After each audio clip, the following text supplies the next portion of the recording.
Hi everyone, நாங்கள் பார்த்தீங்கன்னா airport போகிறதுக்கு வந்துட்டு கிளம்பிட்டோம். நைட்டு வந்து 10 o'clock ஃப்ளைட்டுனால வீட்லேயே வந்துட்டு சாப்பிட்டுட்டு தான் கிளம்புனோம்.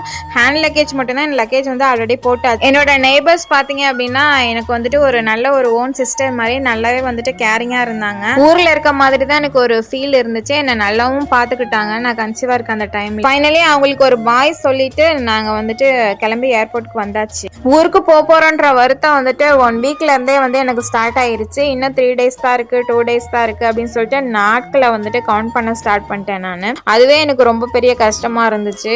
நான் என்னோட ஹஸ்பண்ட் கூட இருக்கணும்னு தான் ரொம்பவே ஆசைப்பட்டேன். அம்மா வீட்டுக்கு போகணும்னு எனக்கு தோணவே இல்லை. ஆனா சிச்சுவேஷன் அந்த மாதிரி. ஸோ அதனாலதான் வந்துட்டு நாங்க வந்து கிளம்பியாச்சு. ஏர்போர்ட்டுக்கு போயிட்டு அவருக்கு பாய் சொன்னா, பட் அவர் என்ன சொல்ல முடியல அவரால். அவர் தம்பிக்கு வந்து கிஸ் கொடுத்து பேசிட்டு இருக்கும்போது என்ன அறியாமலே பாத்தீங்கன்னா என் கண்ணுல இருந்து கண்ணீர் தான் வந்துச்சு. என்னோட மைண்டுக்கு வந்துட்டு நல்லா தெரியுதா 2 மாசத்துல வந்துருவாரு அப்படின்னு. ஆனா என் மனசு தான் கேட்க